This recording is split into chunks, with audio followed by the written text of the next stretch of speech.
ஜனநாயகன் வந்து இப்போ அதுக்கு போட்டியாக தான் இவர் எச் ராஜாவுடைய இந்த மலை இறங்கி பிஜேபி சார்பில் அந்த படம் இறங்குது. இதில் ஓ கந்தன் மலை. ஆ அவங்க டிவிகே சார்பில் ஜனநாயகன், திமுக சார்பில் பராசக்தி, அதிமுக சார்பில் தான் எந்த படமும் வரல.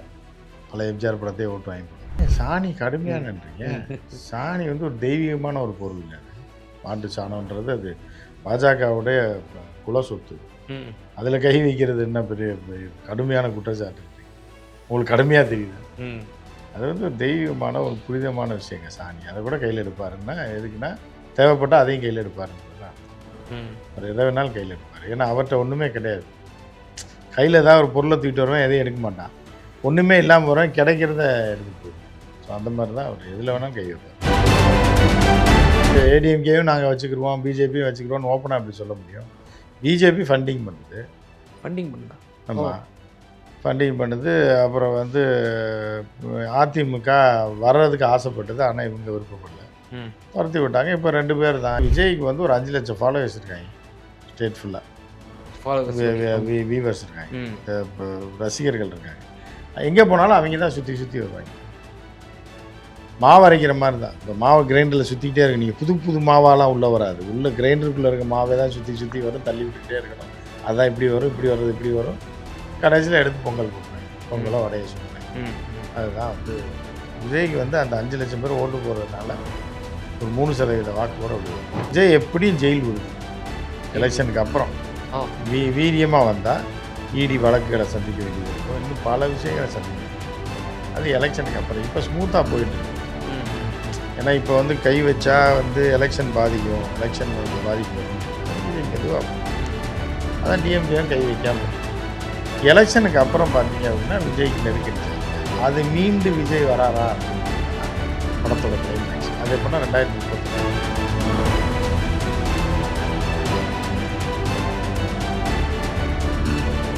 அந்த மாதிரி என்னன்னா சீமான் தானே இவரை பிடிச்சி கடிச்சாரு, என்னை பற்றி பேச மாட்டேன்.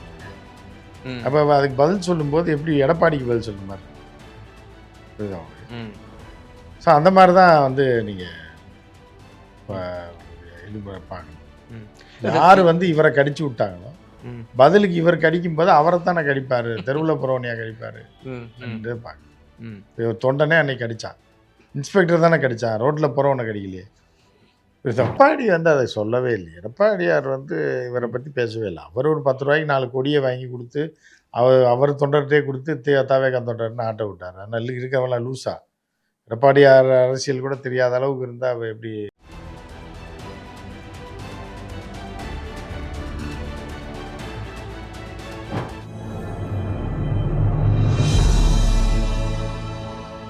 தமிழ் நியூஸ் நேயர்களுக்கு அன்பு வணக்கம். இன்றைய சிறப்பு நேர்காணலில் நம்ம இணைந்திருப்பவர் மூத்த பத்திரிகையாளர் திரு உமாபதி சார். சார் வணக்கம். வணக்கம். வணக்கம் சார். விஜய் அவர்கள் இந்த சுற்றுப்பயணம் கிட்டத்தட்ட 80 நாட்களுக்கு பிறகு தமிழகத்தில் ஒரு பொது வெளியில் ஒரு அந்த ஒரு மீட்டிங் நடந்துச்சு ஈரோட்டில். அதில் கொஞ்சம் வழக்கத்துக்கு மாற ஒரு 1/2 மணி நேரம் கிட்டத்தட்ட பேசிட்டாரு. இப்போ அடுத்தபடியாக பல சுற்றுப்பயணங்கள்லாம் மேற்கொள்ள போகிறாராம். எங்கன்னு பார்த்தா மலேசியாவுக்கு அவருடைய ஜனநாயகன் ஆடியோ லான்ச்சுக்கு தான் போகிறேன் அப்படின்றாரு. ஸோ பல விஷயங்களும் பேசியிருந்தார். அவருடைய படமும் ஜனநாயகனும் ரொம்ப எதிர்பார்க்கப்பட்ட ஒரு நிலையாக இருக்குது. எப்படி பார்க்குறீங்க சார்? ஜனநாயகன் வந்து இப்போ அதுக்கு போட்டியாக தான் இவர் எச் ராஜாவுடைய இந்த மலை இறங்கி பிஜேபி சார்பில் அந்த படம் இறங்குது. இதில் கந்தன் மலை. அவங்க டிவிகே சார்பில் ஜனநாயகன், திமுக சார்பில் பராசக்தி, அதிமுக சார்பில் தான் எந்த படமும் வரல. பல எம்ஜிஆர் படத்தையே ஓட்டு வாங்கி போல. ஸோ அப்படி இருக்கும்போது இந்த போட்டியிலேருந்து இப்போ எச் ராஜா படம் இன்றைக்கி ரிலீஸ். அது வந்து யூடியூப்பில் உலகம் பூரா உடனே பார்க்கணுன்றதுக்காக. ஏன்னா அந்த இதெல்லாம் போட்டு அது போய் அவங்க ரீச் பண்ணி பார்த்து அவங்க டவுன்லோட் பண்ணி கியூபுக்கு பணம் கட்டி இதெல்லாம் வேஸ்ட்டு. இப்போலாம் யூடியூப்பில் டேரெக்டாக போட்டோன்னா அடுத்த செகண்ட் அமெரிக்காலையும் பார்க்கலாம், ஆஸ்திரேலியாலையும் பார்க்கலாம், ஸ்பெயின்லேயும் பார்க்கலாம், இத்தாலியிலையும் பார்க்கலான்ற மாதிரி ரிலீஸ் பண்ணிட்டார் அவர். இப்போ ஜனநாயகனை வந்து போய் ரிலீஸ் பண்ணுறோம், போய் ஆடியோ லான்ச் பண்ணி பண்ணுறதுக்காக விஜய் அவர் கட்சி சார்பில் அவர் ரெடி பண்ணிகிட்டு இருக்கார் மலேசியாவில். அது ஏற்கனவே அறிவிக்கப்பட்டது தான். அது சார் இப்போ மக்களை சந்திப்பார். இவர் வந்து தூய சக்தின்னு சொல்லிக்கிறாரு, தீய சக்தின்னு திராவிட முன்னேற்ற கழகத்தை வந்து. தூய சக்தின்னு யார் சொன்னா? அவரே வந்து அவரே தானே சொல்லிக்கிறாரு. அதனால என்ன இருக்கு? அடுத்தவங்க சொல்லல, அவர் தானே சொல்றாரு. இல்ல சார், அவர் வந்து பல விமர்சனங்களை முன்வைக்கிறாரு. அம்மையார் ஜெயலலிதாவை கையில் எடுக்கிறாரு. இப்ப எம்ஜிஆர் சொல்றாரு. எம்ஜிஆரும் அண்ணாவும் வந்து இந்த மன்னருக்கான சொத்து. நீங்க ஒரு கட்சியோ வேற இயக்கமோ வந்து சொந்தம் கொண்டாட முடியாதுன்னுலாம் சொல்றாரு. அவரு இப்ப இது ஜெயலலிதா மட்டும் கையில் எடுக்க மாட்டார். சாணியை கூட தான் கையில் எடுப்பார் தேவைப்பட்டா.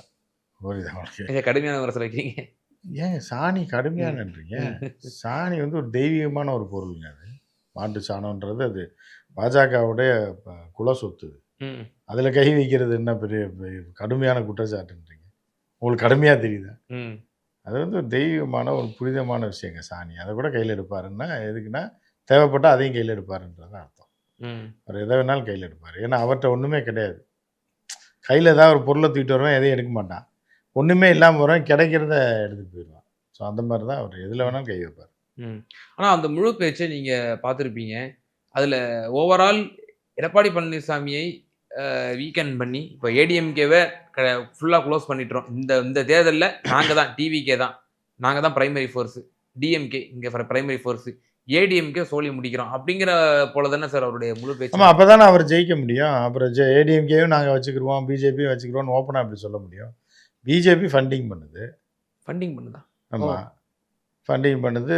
அப்புறம் வந்து அதிமுக வர்றதுக்கு ஆசைப்பட்டது, ஆனால் இவங்க விருப்பப்படல, துரத்தி விட்டாங்க. இப்போ 2 பேர் தான், டிவிகே வர்சஸ் டிஎம்கே தானே இருக்குது அப்படின்னு தான் அவர் சொல்கிறார்.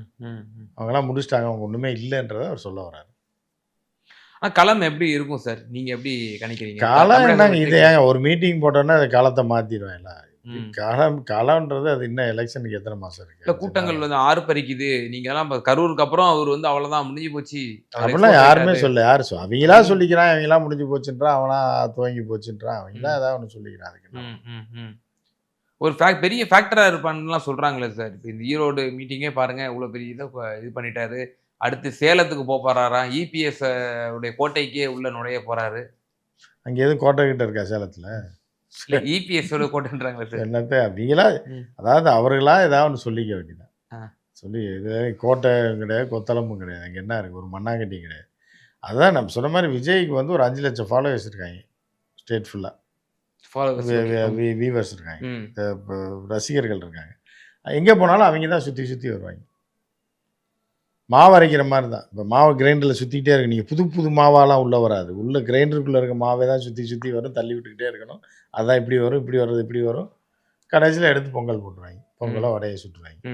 அதுதான் வந்து நடக்கும். விஜய்க்கு வந்து அந்த 5 லட்சம் பேர் ஓட்டு போடுறதுனால ஒரு 3% வாக்கு கூட விழுக போகிறதில்ல. அதுதான் என் நிலைமையாக இருக்குது. இல்லை சார், இப்போ நீங்கள் அரசியலில் உள்குத்துன்னு சொல்லுவீங்க. இப்போ பிஜேபி தான் தமிழக வெற்றி கழகத்தை வந்து ஆட்டி படைக்குது, இயக்குதுங்கிற அளவுக்கு வந்து இந்த கரூர் கூட்டணிக்கு பிறகு இன்னும் வலுவான அந்த விமர்சனம் வந்து இருக்குது. ஒரு பக்கம் ஏடிஎம்கேவோட கூட்டணியிலும் இருக்கிறாங்க பிஜேபி. இன்னொரு பக்கம் ஏடிஎம்கேவை பயங்கரமாக டார்கெட் பண்ணுறாரு. அவங்களோட ஓட்டை வந்து தன்வசப்படுத்துவதற்கு அம்மையார் ஜெயலலிதா கையில் எடுக்கிறாரு, எம்ஜிஆர் கையில் எடுக்கிறாரு, அண்ணாவா கையில் எடுக்கிறாரு. அப்போ என்ன உள்குத்து சார்? பிஜேபி என்ன பண்ணுது? பிஜேபி ஒன்றும் பண்ணல. பிஜேபி இவரையும் கொம்பு செய்ய விட நம்ம அதிமுக அழிக்கணுன்றது தான் பிஜேபியோட டார்கெட். 2 பேரும் மோதினா யாரோ ஒருத்தர் காலி ஆயிடுவாங்கல்ல, அடுத்து மீதி இருக்கிறோன்னே நம்ம காலி பண்ணிடுவோன்றது. இந்த எலெக்ஷனில் டிவிகேவா ஏடிஎம்கேவா அப்படின்ற இப்போ பிஜேபியோட டார்கெட் இந்த வருஷம் கிடையாது, இந்த எலெக்ஷன் கிடையாது. இப்போ இவங்க 2 பேரும் மோத விட்டுறது. இதில் எவன் தேறி வர்றானா ஒருத்தர் அழிஞ்சிருவான், தேறி வர்றவனா அடுத்த ரவுண்டில் போட்டு அழிச்சிட வேண்டியது. இதுதான் இப்போ விஜய் எப்படியும் ஜெயில் உறுதி. எலெக்ஷனுக்கு அப்புறம் வீரியமாக வந்தால் இடி வழக்குகளை சந்திக்க வேண்டியது இருக்கும், இன்னும் பல விஷயங்களை சந்திக்க வேண்டியது இருக்கும். அது எலெக்ஷனுக்கு அப்புறம். இப்போ ஸ்மூத்தாக போயிட்டுருக்கு. ஏன்னா இப்போ வந்து கை வச்சா வந்து எலெக்ஷன் பாதிக்கும், எலெக்ஷனில் வந்து பாதிப்பு வரும்ன்றதுக்காக பிஜேபி மெதுவாக பண்ணுவேன். அதான் டிஎம்கேவும் கை வைக்காமல். எலெக்ஷனுக்கு அப்புறம் பார்த்தீங்க அப்படின்னா விஜய்க்கு நெருக்கடி ஜாஸ்தியாகும். அது மீண்டு விஜய் வராரா அப்படின்றது தான் படத்தோட கிளைமேக்ஸ். அது எப்படின்னா 2031. ஓகே. இல்லை சார், வழக்குகள் கைதுகள்லாம் சந்திக்க நேரிடும், இன்னும் பல நெருக்கடிகள்லாம் சந்திக்க நேரிடும். இனிமே தான் எப்படி சார், என்ன கருவியாக எடுப்பாங்க பிஜேபி? என்னன்னு அவருக்கே தெரியும். விஜய் என்னென்ன ஃப்ராட் பண்ணியிருக்காப்புல, எங்கெங்கே டாக்ஸ் கட்டல, என்னென்ன டுபாக்கூர் வேலை பண்ணியிருக்கான்னு விஜய்க்கு தெரியும், ஆடிட்டருக்கும் தெரியும், அருண்ராஜுக்கும் தெரியும். அது ஏற்கனவே அதை கையில் எடுப்பாங்கன்றீங்க. தேர்தலுக்கு பண்பு அதை சந்திக்க வேண்டியது இருக்கும். அதில் எவ்வளோ இப்போ ஒரு 5% 7% ஓட்டு வாங்கி ஏதாவது தனிநத்தம் பாருனா விட்டுருவாங்க. அதை விட கொஞ்சம் மேலே வந்து ஒரு 5 சீட்டு ஜெயிச்சிட்டாப்புன்னு வைங்க விஜய்க்கு வேணாம், அப்போ விஜய் கூப்பிடுவாங்க. அப்போ விஜய் 5 சீட்டு ஜெயிக்கிற மாதிரி இருந்ததுன்னா அதிமுக அழைச்சி போயிடும். ம். அப்போ அதிமுகவை தூக்கி தூர தள்ளிட்டு 3வது இடத்துக்கு தள்ளிட்டு விஜயை உள்ள இழுக்க பார்ப்பாங்க. விஜய் வரல அப்படின்னா ம். விஜய் ஆப்படிச்சு தூக்கிடுவாங்க. ம். தூக்கிட்டு எது நம்பர் 1 இருக்குன்னா திமுக இருக்கும். அதுக்கு எதிராக பிஜேபி, டிஎம்கே வெர்சஸ் பிஜேபின்னு இப்போ 2031 வரும். அதில் இப்போ ஒரு ட்ரையல். இப்போ இந்த 2 பேரும் மோதி யார் அழிகிறாங்க அப்படின்னு குவார்டர் ஃபைனல் இது. ம். அடுத்து செமிஃபைனல், அடுத்து தான் ஃபைனல். ஓ! அந்த மாதிரி தான் பிளான் போயிட்டு. சார், ஈரோட்டின் கடப்பாரை தந்தை பெரியார் அப்படின்னு சொல்லி போட்டிருக்கிறாரு. பெரியாரெல்லாம் வந்து அவ்வளோ முழு வீச்சா தன்னுடைய கொள்கை தலைவர் என்று அவர் முன்னிலைப்படுத்துகிறார். அவரா வந்து பாரதிய ஜனதாவோடு வந்து ஒட்டு உறவாடுகிறார். நீங்க சொல்வது போல கள்ள கூட்டணி வச்சிருக்கிறார். அப்படிலாம் கிடையாதுங்க அப்படின்லாம் சொல்றாங்களே சார். அதாவது கீப்பு வச்சிருக்கவன் தான் பொண்டாட்டி மேலே ரொம்ப பாசம் செலுத்தான் பார்த்துருக்கீங்களா? கொஞ்சம் அவ்வளோ அன்பாக இருப்பான். அப்போ வெளியே ஏதோ பண்ணுறான்னு அர்த்தம். ம். புரியுதா உங்களுக்கு? யதார்த்த வாழ்க்கையில் எல்லாருக்கும் புரியணுன்னு இருக்கா சொல்லு. ம். ம். ம். புரியுதா? கீப்புன்றது தப்பான வார்த்தை இல்லை. இது எப்படி வார்த்தையை வேணாலும் வச்சுங்க. ம். 2ஆம் மனைவின்னு வச்சுங்க, இல்லை எது வேணாலும். அது ஏதாவது ஒன்று பண்ணுறான் அப்படின்னாலே இங்கே வந்து மனைவிக்கு தெரிஞ்சிருக்கிறாங்க, ரொம்ப நடிப்பாங்க. அந்த மாதிரி தான் இது. ம். ஆனால் இதாக இருக்கவன், உண்மையாக இருக்கவன் நடிக்க மாட்டான். ஓ! ரொம்ப நெருங்கி இதை ரொம்ப கொஞ்சிறான் அப்படின்னாலே அங்கே வேறு ஏதாவது பஞ்சாயத்து. அதே போல சார், இப்போ அவர் வந்து என்ன சொல்றாரு, நான் வந்து களத்திலேயே இல்லாதவங்கலாம் நான் ஏன் போட்டு விமர்சனம் பண்ணிக்கிட்டு, அப்படின்னு சொல்லி ரொம்ப உதாசீனமா வந்து அத கடந்து போறாரு. யாரை சொல்கிறேன்? அது யார மென்ஷன் பண்றாருங்கிற ஒரு கேள்வி இருக்கு. அதான் ஏடிஎம்கே உங்களுக்கு என்ன சொல்றாரா? புரியுது? இல்ல சார், ஏடிஎம்கேவ சொல்றாரா? இல்ல பிஜேபிய சொல்றாரா? அப்படின்ற இந்த கூட்டணிய தான் மென்ஷன் பண்றாரு. அவங்க வந்து இன்னும் எதிர்பார்த்துட்டு இருக்காங்க. ஒரு பக்கம் எடப்பாடி பழனிசாமி பிள்ளையார் சொல்லி போட்டாச்சு அப்படின்றலாம் ஓப்பன்னா சொன்னவரு. இப்போ இந்த ஸ்பீச்ல வந்து எடப்பாடிய வந்து ஒரு பொருட்டாவே மதிக்காம, செங்கோட்டையனுடைய இந்த அப்போ வருகைக்கு பிறகு இந்த மீடியாவில் நீ இன்னும் நிறைய பயிற்சி பெற வேண்டியது இருக்குன்னு நினைக்கிறேன். ம். இல்ல இப்படி ஒரு கருத்து இருக்கே. இல்லை, அதாவது என்னென்னா, ம். நீங்கள் வந்து யார் மேலே பாய போகிறாருன்றது, யார் இவருக்கு எதிராக பாஞ்சான்றதை கண்டுபிடிச்சா தான் இவர் யார் மேலே பாஞ்சான்னு சொல்ல முடியும். ம். இவர் மேலே பாயாத ஆட்கள் மேலே இவர் பாஞ்சாருன்னு சொல்லி நீங்கள் சொல்லும்போது அது உங்களுக்கு சரியான விஜய் ஸ்பீச்சில் இல்ல புரியுது. சார், நீங்க சீமான கருத்தை வச்சு சொல்றீங்களா? இல்லை, சீமான நான் சொல்கிறேன். இப்போ நீங்கள் வரீங்க, இப்போ தான் பயிற்சி பெற்றதை வெளியே சொல்கிறீங்க. இதுக்கு முன்னாடி பயிற்சி பெற்றது சர்டிஃபிகேட்டை காட்டாமல் உட்காந்துருக்கீங்க. ம். ம். ம். ம். அந்த மாதிரி என்னன்னா, சீமான் தானே இவரை பிடிச்சி கடிச்சாரு, என்னை பற்றி பேச மாட்டியா நீன்னு. ம். அப்போ அதுக்கு பதில் சொல்லும்போது எப்படி எடப்பாடிக்கு பதில் சொல்ல மாதிரி இருக்கும். புரியுதா உங்களுக்கு? ம். ஸோ அந்த மாதிரி தான் வந்து நீங்கள் இப்போ இது பார்க்கணும். ம். யார் வந்து இவரை கடிச்சு விட்டாங்களோ, ம். பதிலுக்கு இவர் கடிக்கும் போது அவரை தானே கடிப்பார், தெருவில் போகிறவனையா கடிப்பார் ம். ம். என்று பார்க்கணும். ம். இவர் தொண்டனே அன்னைக்கு கடிச்சான், இன்ஸ்பெக்டர் தானே கடிச்சான், ரோட்டில் போகிறவனை கடிக்கலையே. புரியுதா உங்களுக்கு? அந்த மாதிரி யார் எதிராளின்றது அவர் சொல்கிறத வச்சு சீமான்டான்றதை நீங்களே முடிவு பண்ணியிருக்கீங்க. ஆனால் அதை வெளியில் சொல்கிறதுக்கு இல்ல வைக்க இருவேறு கருத்துக்கள் இருக்கு. அதான் உங்கள்ட்ட கேள்வி இருவேற கருத்துக்கள் எப்படி இருக்கும்? சீமான் தானே இவரை வஞ்சது. ஆனா சார், இப்ப நீங்க பாருங்களேன். எடப்பாடி என்னைக்காவது என்னைய பற்றி நீ பேசுறியா? ம். என்னை பற்றி நீ பேசவே ஆனா மாட்டேன். நீங்க ஒத்துக்கிறீங்களா சார், எடப்பாடி பழனிசாமி அவர்கள் இப்போ வரைக்கும் டிவிகே தன்னுடைய அணியில இடம் பெறும் அப்படின்னு எடப்பாடி பழனிசாமி நினைச்சிட்டு இருக்காரா இல்லையா? இல்லையே சார், அவர் ஓப்பனாவே சொன்னவர் சார். அது பிள்ளையார் முன்னாடி சொன்னாரு, இப்ப இல்ல. ம். முன்னாடி சொன்னாரு. இன்னும் அவருடைய கணக்குல இல்ல, டிவிகே இல்லன்றீங்க. அதெல்லாம் அவர் கணக்குல இருந்துச்சு, இவங்க தூக்கி போட்டாங்க. ம். புரியுதா? அவர் காதலை இவங்க ஏத்துக்கல, ம். திரைப்படத்துல வர மாதிரி. இல்ல சார், செங்கோட்டையன் அவர்கள் தான் இப்படி ஒரு ஸ்கிரிப்டை எழுதி கொடுத்துருப்பாரு. ஈரோட்டில் இப்போ நான் இருக்கக்கூடிய பகுதிகளில் எடப்பாடி என்னையவே வந்து சேலஞ்ச் பண்ணிட்டு போயிருக்காரு. அதுக்கு நான் விஜயை வச்சு சேலஞ்ச் பண்ணணும்ல அப்படின்னு சொல்லி எடப்பாடி எல்லாம் ஒரு பொருட்டே கிடையாதுன்னு சொல்லி விஜயை வச்சு இல்ல எடப்பாடி வந்து அதை சொல்லவே இல்லை. எடப்பாடியார் வந்து இவரை பத்தி பேசவே இல்லை. அவர் ஒரு 10 ரூபாய்க்கு 4 கொடியை வாங்கி கொடுத்து அவர் தொண்டர்கிட்டே கொடுத்து தவேகா தொண்டர்னு ஆட்ட விட்டார். அதனால இருக்கவெல்லாம் லூசா. எடப்பாடியார் அரசியல் கூட தெரியாத அளவுக்கு இருந்தா அவ எப்படி குப்பையா இருக்கும் அரசியல் அப்படின்ற மாதிரி எடப்பாடியாரை பத்தி சொல்ல. அவர் வந்து சீமானை தான், சீமானை தட்டி விடணுன்றதான் அவரோட. இந்த பேச்சின் மூலியமா என்ன சார் தெரிய வருது? விஜயினுடைய அரசியல் விஜய் லூசன் தெரியவர் தான் கேட்க வரீங்க நீங்க, இதுதானே வரீங்க? இந்த பேச்சின் மூலமா விஜய் ஒரு அரலூசுன்னு தெரிய வருதான்னு கேட்க வரீங்க. நேரடியா கேட்க வேண்டியதானே? இல்ல சார், அதுக்கு சுத்தி வளைச்சு உங்களுடைய நீங்க எப்படி சார் பாக்குறீங்க? இதை போய் நம்ம எதுக்கு பார்க்கணும்? அதை போய் பார்க்கறதே டுப்பா போடுறது. அது ஏதோ தற்கொலை கூட்டம் கூடியிருக்காங்க, டான்ஸ் ஆடுறாங்க, பாட்டு பாடுறாங்க, ஒரு கொண்டாட்டம் மாதிரி அவங்களுக்கு, அது திருவிழா மாதிரி கொண்டாடுறாங்க. புரியுதா உங்களுக்கு? ஸோ அதில் அதை போய் நம்ம எதுக்கு பார்த்துட்டு இருக்கோம்? ம், ம், ம். அவர் வராரு, அவர் தொண்டர்கள் ஆட்டம் போடுறான், குஷியாக இருக்கான். இப்போ இது மேலே ஏறுறான், அது மேலே ஏறுறான், ஸ்பீக்கர் மேலே ஏறுறான், அவருக்கு முத்தம் கொடுக்குறாரு. அது அவங்களுக்குள்ள உள்ள பிரச்சனை. சார் அதே போல இப்போ இப்போ நீங்க சொன்னீங்க, நிச்சயமா பிஜேபி தேர்தலுக்கு பிறகு செக் வைப்பாங்க. கரூர் இப்போ புதுசா இன்னொரு விஷயத்துல மாட்டியிருக்கிறாரு. ஏற்கனவே அவர் சினிமா துறையில பல வேலைகள் செய்திருக்கலாம். அதெல்லாம் டேட்டாஸ்லாம் எடுப்பாங்க அப்படின்ற மாரி சொல்லியிருந்தீங்க. ஜனநாயகன் படம் இப்போது ரிலீஸ் ஆக போகுது. இதில் ஏதேனும் செக் வைப்பதற்கான வாய்ப்புகள் இருக்கா? அதனால தான் பிஜேபி எதுக்காம இருக்காருல்ல. எதிர்த்தாருன்னா ஏ சர்டிஃபிகேட் கொடுத்துறாங்க, வேற ஒன்றும் பண்ண மாட்டாங்க. ஓ! ஏ சர்டிஃபிகேட் கொடுத்தா அவங்க கட்சியில் 75% பேர் பார்க்க முடியாது படத்தை. சின்ன பையன் எல்லாமே 18 வயசு கீழே. எவனும் ஓகே. தேட்டருக்குள்ளே விட மாட்டாங்க. ஓ! ஸோ அதனால தான் பிஜேபியை பயக்காமல் அப்படியே ஓடிட்டு இருக்காங்க. ஜனநாயகன் சென்சார் போக வரைக்கும் பிஜேபி பயக்க மாட்டார். ஓ! ஓகே. அதுக்கப்புறம் தான் ஜனநாயகன் ரிலீஸ் ஆன, ஏன்னா இப்போ போட்ட பணம் போயிரும்ல, ம், ம், காசு ம், போயிடும். ம், ஸோ அதனால அதை பண்ணுவார். ம். இப்போ ஒருவேளை தேர்தலில் இப்போ அவர் எதிர்பார்த்த வெற்றி கிடைக்கல. ஒரு ஒரு ஒரு கணிசமான வாக்கு சதவீதம் பெறல அப்படின்னா, அவர் எந்த அளவுக்கு அவருடைய மனம் தாங்கும் அப்படின்னு நமக்கு அவர் அதை தெரியல. பற்றிலாம் கவலைப்பட மாட்டார். ம், அடுத்து அதை நம்ம சொல்லிட்டு இருக்கோம்ல, அடுத்து படம் பூஜை போட்டுருவாங்கன்னு. ம். அப்ப அடுத்த படம் பண்ணணும்னா, அவருக்கு எந்த நெருக்கடி இல்லாம அவர் கட்சியில் பண்ணணும்ல வந்து சார். தோக்கணும். பிரச்சனை இல்லாமல் தோத்துட்டாருன்னா சினிமா, பிரச்சனை இல்லாமல் ஏதோ ஒரு 5-10% வாங்கிட்டாருன்னா அரசியல். ஓ! அந்த நிலைமை தான் வரும்ன்றீங்க. ஓ! ஓ! அது எப்படி சார்? இப்போ ஒருவேளை அவர் அ இப்ப சினிமாவுக்கே மீண்டும் போக வேண்டிய ஒரு நிலை வந்துருச்சு அப்படின்னா, அது பிஜேபி செய்ய விட்டுருமா அவர? ஒரு சினிமாவுக்கு போனால் யார் வேணாலும் சுமூகம். விட்டுருவாங்க. ம். புரியுதா உங்களுக்கு? ஓகே. ஒரு வயசு பிள்ளை காலேஜுக்கு போகிறதுன்னா யாருக்கும் பிரச்சனை இருக்காது. அது யாராவது ஒரு பையனை லவ்வரோட போகிறேன்னா தானே பிரச்சனை வரும். ம், ம், ம், ம், அதனால் அந்த பிள்ளையவே ஒழிச்சு கட்டணுன்றது முடிவு கிடையாது. அந்த ஃபேமிலியில் பண்ண மாட்டாங்க. ம். அது காலேஜுக்கு போயிடுச்சுன்னா விட்டுருவாங்க. ஈசிஆர் ரோட்டுக்கு போச்சுன்னா தான் அது பிரச்சனை. புரியுதா உங்களுக்கு? ஸோ அந்த மாதிரி தான் விஜய் படத்தில் நடித்தா யாருக்கும் பிரச்சனை இல்லை பிஜேபிக்கு. அரசியலுக்கு வந்தால் அவங்க சார்பில் வரணும். புரியுதா உங்களுக்கு? இல்லைன்னா இது பண்ணிடுவாங்க. ம். ஸோ பிஜேபியினோட கணக்கு இந்த சட்டமன்ற தேர்தல்ல என்னவா இருக்கும் சார்? பாஜக என்னவா எப்படி இருக்குன்னா, கருவியா அந்த பயன்படுத்துவாங்க விஜய்? அதான் அதிமுக ஒழிச்சிட்டு நம்ம வந்துடணும் அவங்களோட சேர்ந்துன்றது ஒரு கணக்கு.